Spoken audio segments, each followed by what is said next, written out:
Tao po. Ay, tita, magandang hapon po. Kaklase po ako ni Calix. Si Calix? May tanong ko lang po sana kung nandiyan po ba si Calix. Nandito siya sa loob. Sakto. Chinat po kasi ako ni Calix. Inaya niya po ako mag-overnight dito sa inyo. Okay lang po ba, tita?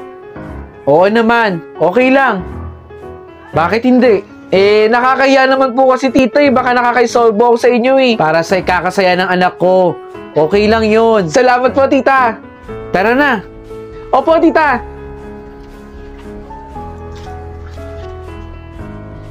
Tupe! Huy, Calix! Nandito ka na pala sa loob ng bahay, hindi ka man lang kumatok. Hindi mo lang siguro narinig. Pinagmamasad ko nga yung bahay ninyo Sobrang laki talaga, no?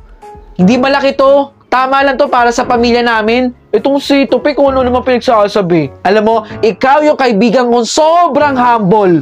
Bahala ka.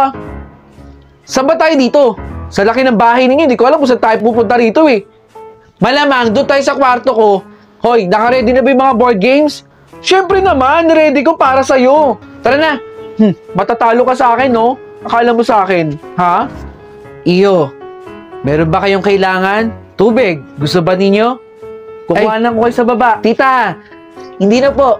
Ako na lang po bababa para kumuha ng tubig namin. Sigurado ka, ha? Alam mo, tita, lagi kang kinukwento sa akin ni Calix. Sobrang bait mo talaga, no? At saka, hindi ka masungit.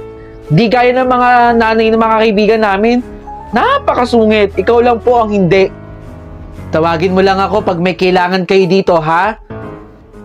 Ay, sige po, tita. Tatawagin na lang po namin kayo kapag may kailangan po kami ni Calix. Salamat po, tita. Tara na, Tupe. Tara na. Simulan natin maglaro. Maangas ka, Tupe, ha? Kasi alam mo matatalo kita. Anak, kumain kayo ng maayos yan, ha? Mag-chat ka lang kapag may kailangan ka, ha? Opo naman, ma. Kasama ko naman si Tupi dito, Kaya nga inaya ko mag-overnight dito para may kasama ako. Mag-ingat ka dyan, ma, ha? Sige po. Sige na, bye-bye na. Alam mo, para kang tanga. Bakit kaya hindi mo na lang puntahan si Tina sa kwarto?